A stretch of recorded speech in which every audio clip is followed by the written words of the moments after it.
Our home at 247 Sycamore Lane was nothing extraordinary. A modest four-bedroom colonial with fatting blue shutters in the Oakwood Estates community. We had moved there 3 years earlier, seeking the good schools and safe streets that seemed perfect for raising our son Michael.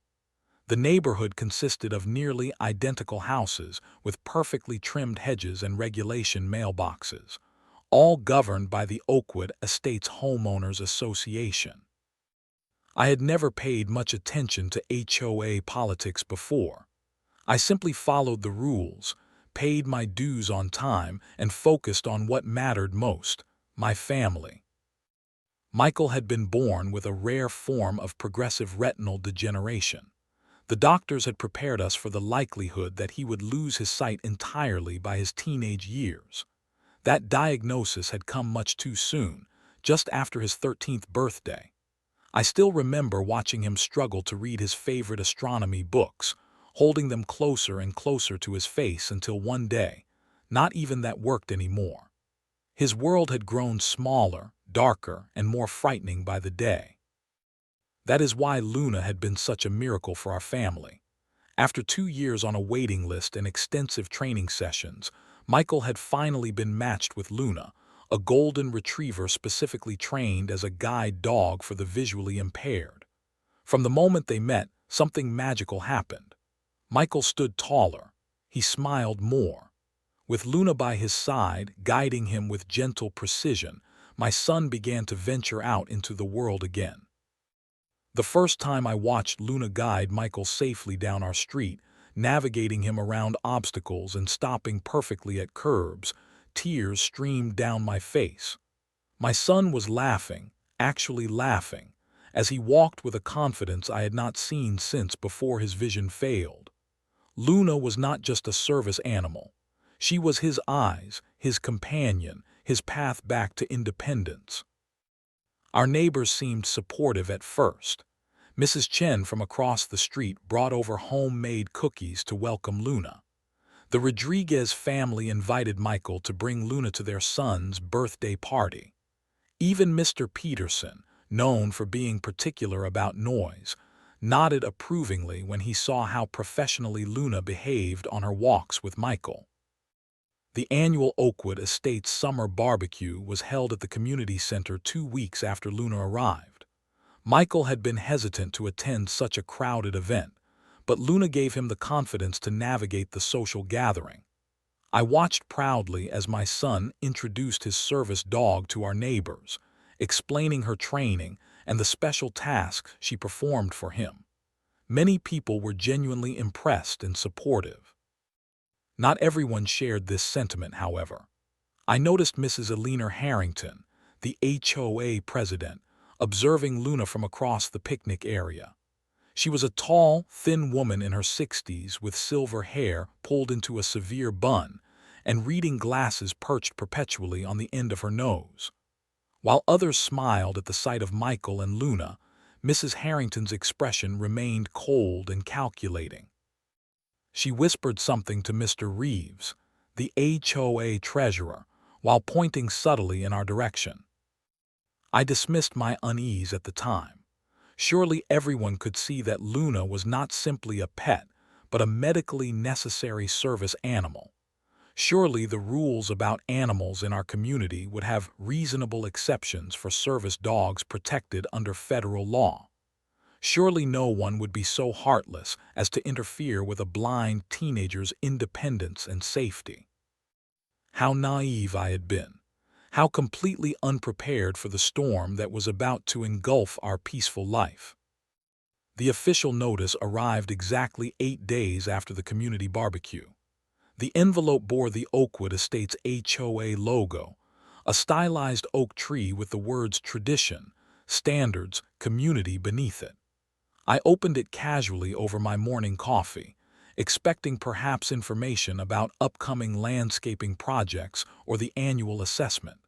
Instead, I found myself staring at a formal warning letter. Dear resident of 247 Sycamore Lane, it began.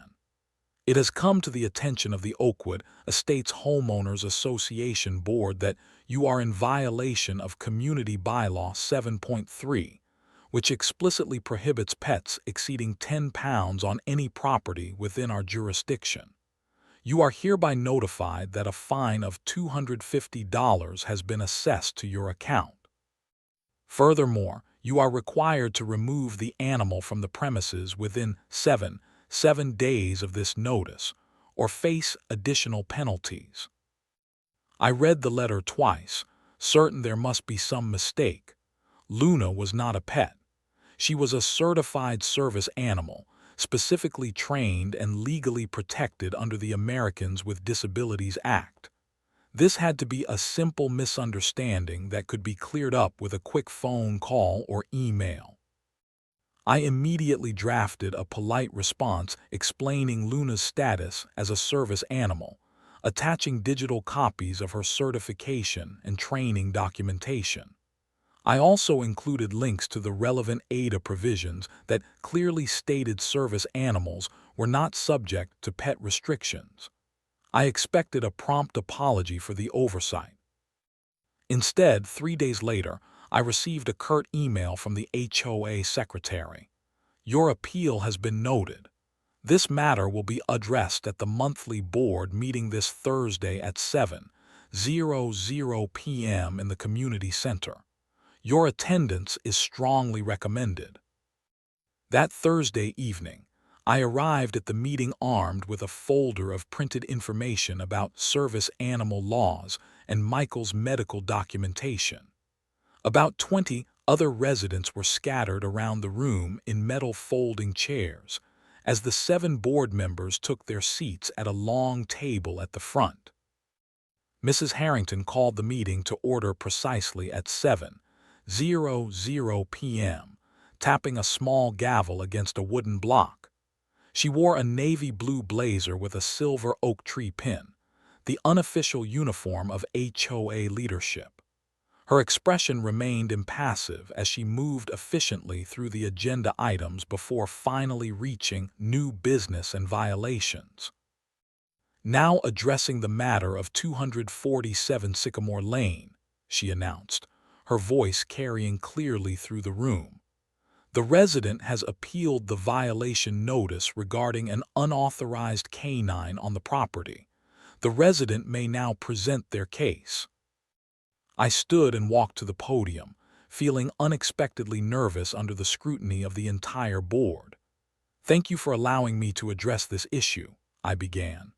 I believe there has been a misunderstanding. Luna is not a pet. She is a certified service animal for my son Michael, who is legally blind. Under the Americans with Disabilities Act, service animals are specifically exempt from housing restrictions, including HOA pet policies. I held up the documentation, offering it to the board. I have all the necessary certification and medical records here. Federal law is quite clear on this matter. Mrs. Harrington did not reach for the papers. Instead, she peered at me over her reading glasses. We are familiar with the ADA, she said, her tone dismissive. However, our bylaws were established to maintain property values and community standards. Exceptions create dangerous precedents. Mr. Chen, a newer board member, cleared his throat. Perhaps we should consider the legal implications. The federal law does supersede Our legal counsel has reviewed this matter, Mrs. Harrington interrupted sharply. The issue is not whether the animal provides assistance, but whether making exceptions undermines the integrity of our governing documents. Once we allow one exception, where does it end?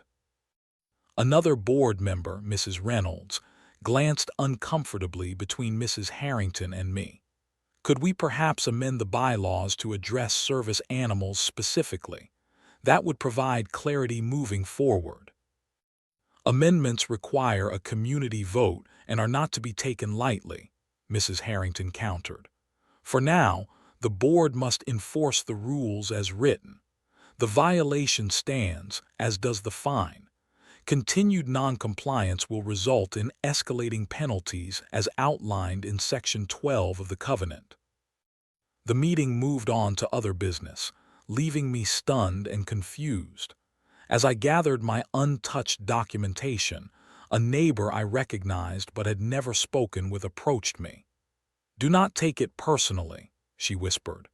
"Eleanor has hated dogs ever since she was bitten as a child. She has blocked every attempt to allow pets in Oakwood since she became president 15 years ago."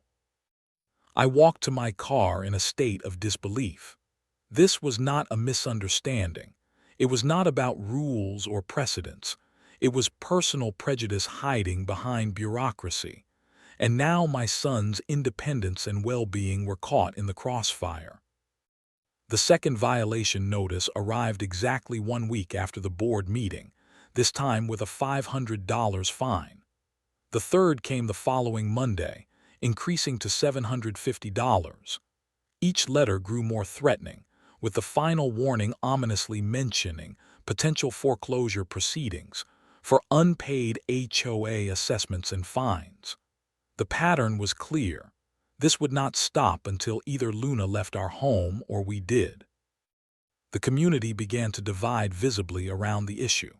Some neighbors stopped to offer words of encouragement, expressing outrage at the board's stance. Mrs. Chen brought over a homemade casserole and told me quietly that her husband had tried to argue my case behind closed doors, but had been shut down repeatedly by Mrs. Harrington.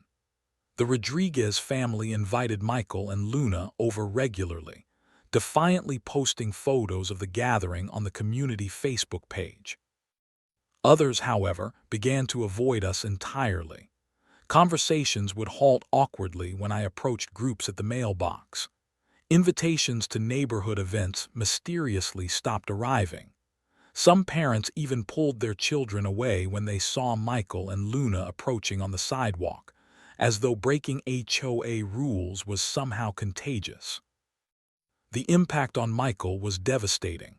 One afternoon in late August, he came home from the community pool with wet hair and a trembling lower lip. "I do not want to go back there," he said, his voice unnaturally steady in that way children speak when trying desperately not to cry. "What happened?" I asked, kneeling to face him though he could not see me. "The Johnson kids said I was making everyone break the rules by bringing a dog into the neighborhood. They said their parents told them we might have to move away because of Luna." His hand tightened on the service dog's harness. "They called me Dog Boy when the lifeguard was not looking." That evening, while helping Michael with homework, I noticed movement outside our front window. There, partially hidden behind a hedge, stood Mrs. Harrington with a camera equipped with a telephoto lens. She was photographing Luna in our yard, documenting our ongoing violation like some kind of neighborhood surveillance operative. The next day, I scheduled a consultation with a local attorney who specialized in housing law. Mr. Abernathy reviewed our case with grave nods and occasional notes on his yellow legal pad. "You have a solid case under the Ada and Fair Housing Act," he confirmed. "Service animals are explicitly protected, and the HOA is legally obligated to make reasonable accommodations." My relief was short-lived, however. "That said," he continued, capping his pen, "litigation against HOAs is notoriously protracted and expensive. They have standing legal counsel and deep insurance policies. Most homeowners simply cannot afford the fight, which is precisely what they count on. Even with a strong case, you could be looking at 18 months to 2 years of legal proceedings and costs approaching $50,000. I left his office with a sick feeling in my stomach. We did not have that kind of money. Between Michael's medical expenses and the special education resources he needed, our savings were already stretched thin. Fighting this battle in court would mean sacrificing his college fund at minimum. That night after Michael went to bed, I began researching everything I could find about HOA regulations, service animal protections, and housing rights. I printed federal statutes, court precedents, and legal analyses until our printer ran out of ink. If I could not afford an attorney, I would become my own legal expert. Somewhere in this mountain of legalese, there had to be a solution. During my research, I discovered something unexpected while reviewing the HOA bylaws line by line. The greenhouse addition Mrs. Harrington had built 3 years ago, the pride of her property that she showcased during garden tour, exceeded the maximum square footage allowed for exterior structures by nearly 30%. Furthermore, the board minutes from that period showed no record of a variance or special permission being granted. By the HOA's own stringent standards, the board president was herself in violation. I sat back in my chair, troubled by this discovery. Using this information felt like stooping to her level, wielding rules as weapons rather than protections. Yet what choice did I have? Every passing day brought more harassment, more financial penalties, and more emotional damage to my son. The final warning letter had made their intentions clear. Failure to comply within 30 days will result in the initiation of foreclosure proceedings as permitted under Section 17.4 of the Covenant. They were threatening to take our home because my blind son needed his service dog. The line between principle and survival was blurring by the day. As I closed my laptop in the early morning hours, the decision crystallized. This was not just about Luna anymore. This was about standing up to systematic bullying that had likely affected many families before us. The gloves would have to come off. The community library provided unexpected resources for my investigation into Mrs. Harrington's background.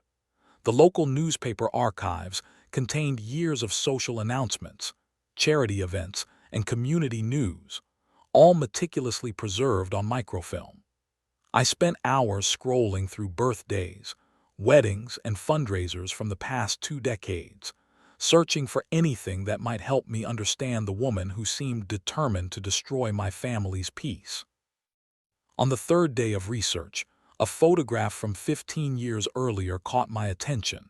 It showed Mrs. Harrington beaming proudly beside a woman in judicial robes at a county fundraiser. The caption read, "Eleanor Harrington congratulates her cousin, the Honorable Judge Eleanor Montgomery, on her appointment to the county circuit court." I stared at the image, a strange feeling of recognition washing over me. Judge Eleanor Montgomery. The name triggered a cascade of memories I had not accessed in years. Before Michael was born, before my career changed to accommodate his needs, I had been an attorney specializing in property law. During my early career, I had appeared several times before Judge Montgomery when she was newly appointed to the bench. We had even served together on a bar association committee reviewing proposed changes to county zoning regulations. I had left legal practice when Michael was diagnosed, choosing a flexible corporate compliance position that allowed me to attend his numerous medical appointments. The career I had spent 7 years building had been set aside without hesitation for my son. In the chaos and emotional tumult of those years, I had let many professional connections fade away, including any association with Judge Montgomery. Out of professional habit, I had maintained my law license, paying the annual fees and completing the required continuing education credits online during late nights after Michael was asleep. It had been years since I had set foot in a courtroom, but technically, legally, I remained an attorney in good standing with the state bar. This discovery led me to the county court website, where I found something even more significant. Judge Montgomery had recently been granted a 3-month sabbatical to work on a legal textbook, scheduled to begin in just 4 weeks. The court calendar showed numerous cases already being reassigned to visiting judges and retired jurists who would temporarily fill her docket. The pieces began connecting in my mind, forming a pattern that seemed simultaneously outrageous and perfectly logical. Could it be possible? Could I position myself as one of those temporary replacements? The ethical questions were complex, but if handled properly, entirely within the bounds of legal propriety. As I continued my research, other community members began sharing their stories with me. Mrs. Gonzalez, who had been fined repeatedly for a ramp installed for her husband's wheelchair. The Singh family, who had fought a year-long battle over a religious symbol displayed near their front door. The elderly Mr. Williams, who had nearly lost his home over disputed landscaping violations while recovering from heart surgery. The pattern was clear. Mrs. Harrington wielded the HOA bylaws like a weapon, selectively enforcing rules against those she disliked or who challenged her authority. And whenever these disputes escalated to legal action, they mysteriously found their way to Judge Montgomery's courtroom, where her cousin's position invariably prevailed. "It has been happening for years," Mrs. Gonzalez told me over coffee in her kitchen. "We tried to fight the board when they claimed our ramp violated the aesthetic harmony requirement. We even had an attorney for a while. But when the case reached Judge Montgomery, she dismissed our ADA claims without even a full hearing. We could not afford to appeal." I gathered statements from 17 different households, each with similar stories of intimidation and selective enforcement. This was not just about Luna and Michael anymore. This was about systematic abuse of power affecting dozens of families, many of whom lacked the resources or knowledge to fight back effectively. That evening, I called a meeting in our basement. 17 neighbors arrived silently, parking their cars several blocks away to avoid drawing attention. As they shared their experiences one by one, the atmosphere shifted from resignation to cautious hope. For the first time, individual grievances transformed into collective awareness. The true power of the Harrington-Montgomery connection had relied on isolation, each family believing they were facing this battle alone. "What exactly are you proposing?"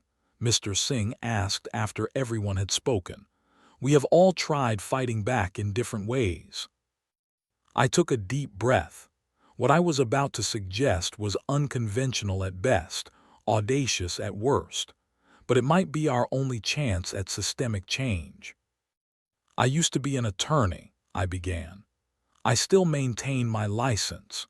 With Judge Montgomery taking a sabbatical, the court will be seeking qualified temporary replacements. If I can secure a position as a visiting judge, I could potentially establish proper precedents regarding HOA overreach, not just for our community, but for the entire county." The room fell silent as they processed this information. Then Mrs. Gonzalez spoke up. "But what about your specific case? Would that not be a conflict of interest?" "Absolutely," I acknowledged.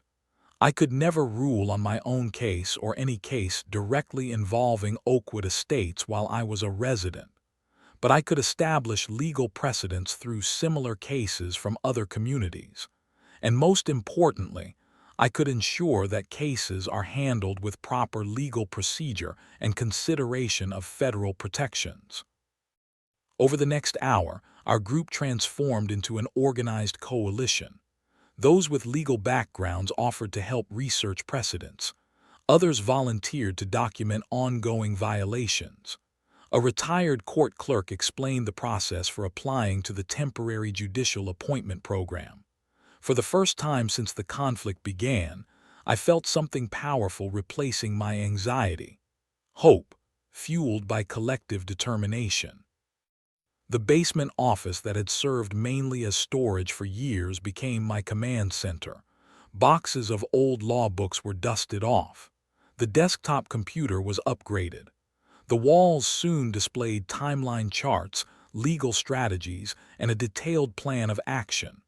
Michael, sensing the shift in atmosphere, asked what was happening. "I am going back to being a lawyer for a little while," I explained as he ran his fingers over my framed law degree. "Remember how I told you I used to help people solve problems using the law?" "Like when people are not being fair?" he asked, his face serious beyond his years. "Exactly like that," I replied, my throat tightening with emotion. "Sometimes the rules are used in ways they were never meant to be used. My job is to help fix that." The next morning, I submitted my application for the temporary judicial appointment program. My qualifications were solid: law degree from a respected university, 7 years of practice experience, maintained license in good standing, and specialized knowledge in property law. The only unusual aspect was my extended absence from active practice, which I addressed honestly in my cover letter, explaining my career pause to care for a child with medical needs.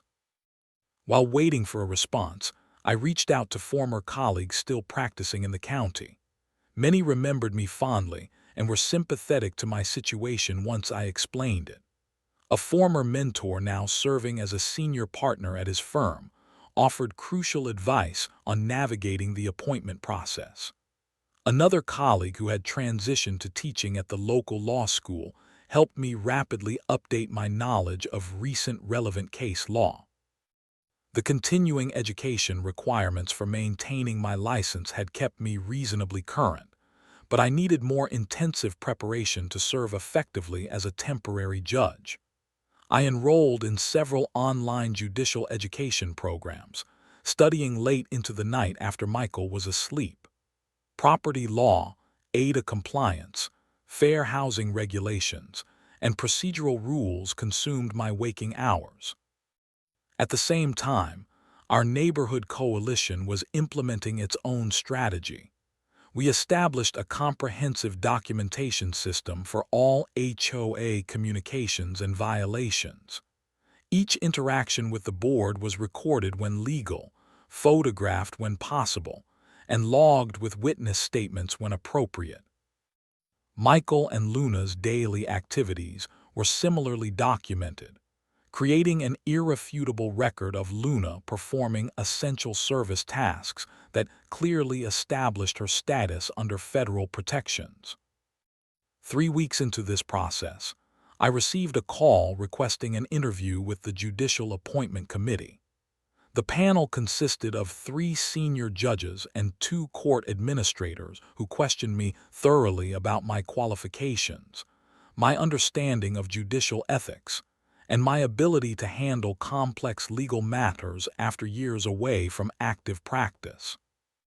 "Your credentials are impressive," the committee chair acknowledged, "but serving as a temporary judge requires absolute commitment to impartiality and ethical conduct. There can be no conflicts of interest or even the appearance of impropriety." "I understand completely," I assured them. "I would recuse myself immediately from any case involving parties with whom I have personal connections or conflicts. My primary goal is to serve the court and uphold the law fairly for all parties." The committee deliberated for nearly a week before I received the official notification. I had been approved for a temporary judicial appointment for the 3-month period coinciding with Judge Montgomery's sabbatical. My assignment would include various civil matters, primarily focusing on housing disputes, small claims, and municipal violations, exactly the categories most relevant to our situation. Now came the delicate part of our strategy. To avoid any ethical complications, I needed to maintain complete separation between my judicial duties and my personal dispute with the HOA. I could not use my position directly against Mrs. Harrington or the Oakwood Estates Board. However, I could establish sound legal precedents through similar cases that would ultimately benefit our community. At the next neighborhood association meeting, I implemented the most challenging aspect of our plan, a public performance designed to mislead Mrs. Harrington into believing she had won. With several coalition members strategically positioned to overhear, I approached a sympathetic neighbor near the refreshment table. "We are considering sending Luna to live with my sister for a while," I said, my voice carefully modulated to sound resigned rather than strategic. "The fines are becoming impossible to manage, and Michael is struggling with all the tension in the neighborhood. Maybe once things calm down, we can reapply for a variance or exception." The information spread exactly as intended. That evening, Mrs. Harrington was overheard in the community center parking lot telling Mr. Reeves, "I knew they would eventually see reason. Rules are rules, after all. Once the dog is gone, we can discuss a payment plan for the accumulated fines." With Mrs. Harrington believing victory was imminent, our coalition continued its work quietly. Cases similar to ours were identified on upcoming court dockets. Legal precedents supporting service animal accommodations were meticulously compiled, and I prepared for my first day on the bench, knowing that justice would not come through revenge, but through proper application of the law. The judicial robes felt simultaneously foreign and familiar as I donned them for the first time.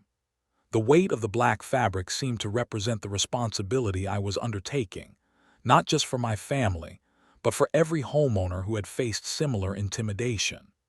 The first 2 weeks on the bench were deliberately focused on establishing my judicial credibility. I handled each case with meticulous attention to legal procedure, carefully reasoned decisions, and absolute impartiality. My docket included traffic violations, small claims disputes, and minor property disagreements, routine matters that nonetheless required thoughtful application of the law. Several attorneys who appeared before me commented positively on my thorough approach and clear explanations of legal reasoning. The court staff grew increasingly comfortable with my presence. I was becoming an accepted, respected member of the judicial community. Then came the morning I had been both anticipating and dreading. The court clerk placed a new case file on my bench before the day's session began. Oakwood Estates HOA versus resident family regarding service animal provisions. The plaintiff was not my HOA, but a nearly identical association from the neighboring county, using virtually the same bylaws and raising identical issues regarding a service animal for a disabled resident. As I reviewed the case details, a familiar voice echoed from the gallery. Mrs. Harrington had entered the courtroom, accompanied by the HOA's attorney. They were not there for this case, but for a later matter on the docket. Our eyes met across the courtroom, and time seemed to freeze as recognition dawned on her face. The confident smile she had worn upon entering evaporated instantly, replaced by an expression of disbelief and dawning horror. I maintained absolute professional composure, though my heart raced beneath my robes. Before the clerk could call the first case, I addressed the court. "Before we proceed, I must make a disclosure regarding a potential conflict of interest," I announced formally. "I am currently a resident in a community governed by a homeowners association with bylaws similar to those at issue in several cases on today's docket.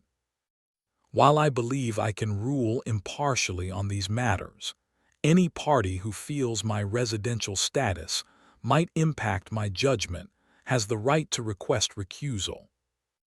Mrs. Harrington whispered frantically to her attorney, who appeared confused by her sudden agitation.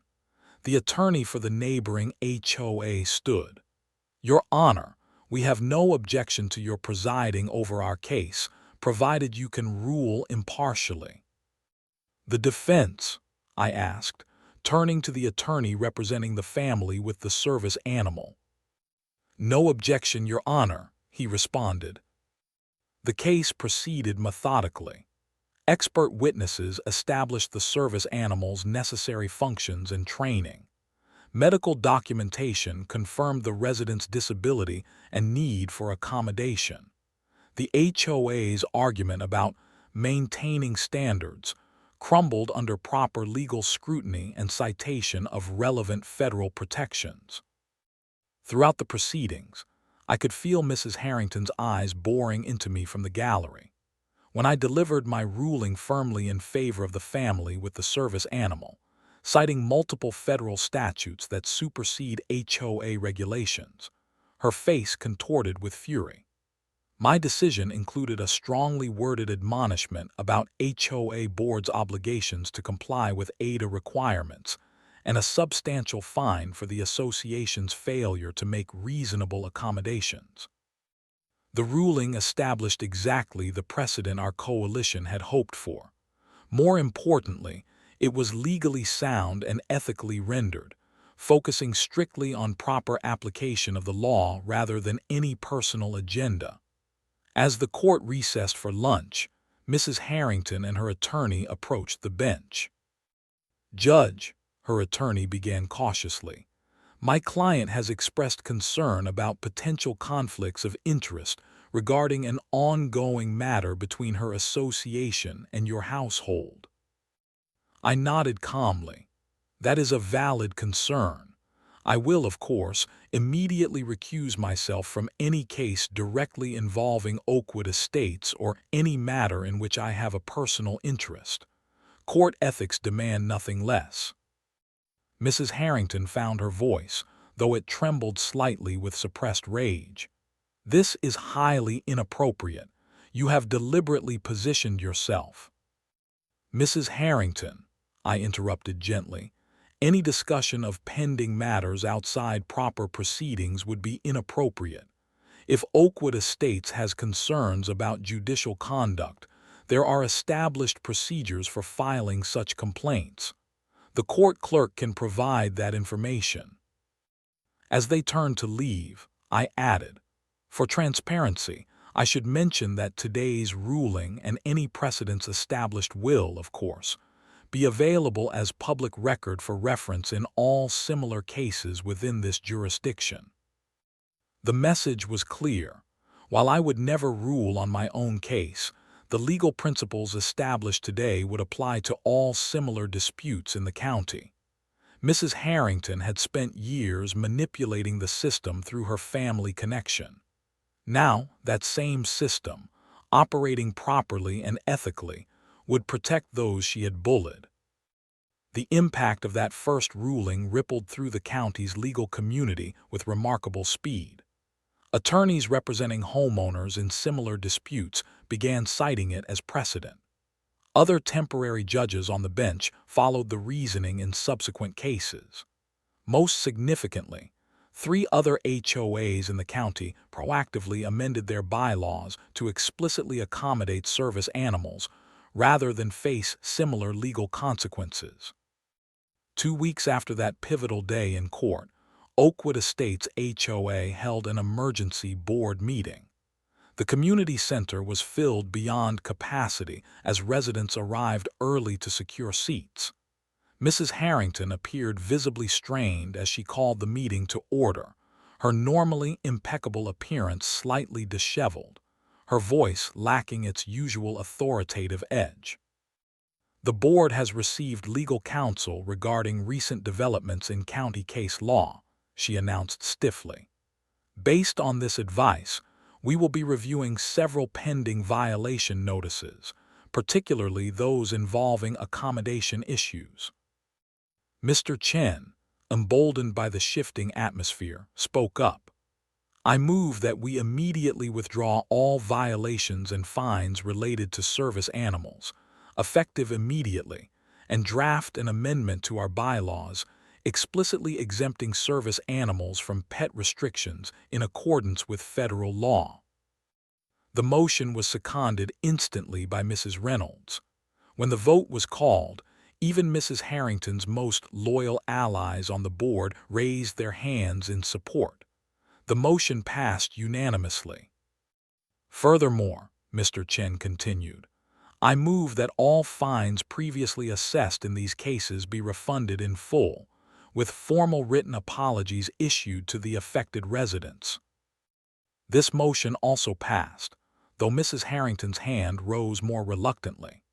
The meeting continued with unprecedented resident participation, with several homeowners sharing their experiences of intimidation and selective enforcement over the years.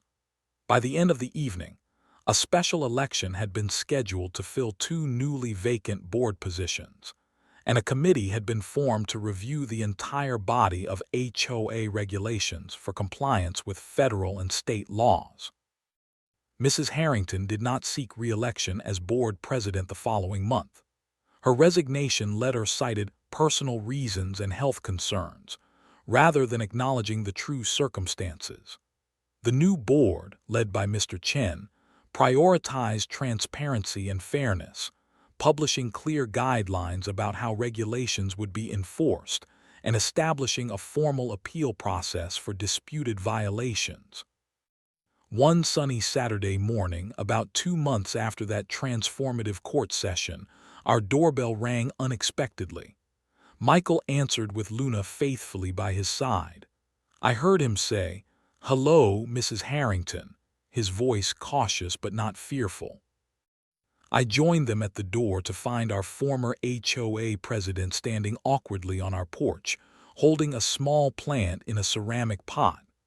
Her appearance had softened somehow, her hair loosely styled, her expression less severe. "I wanted to apologize personally," she said without preamble. "My behavior was inexcusable.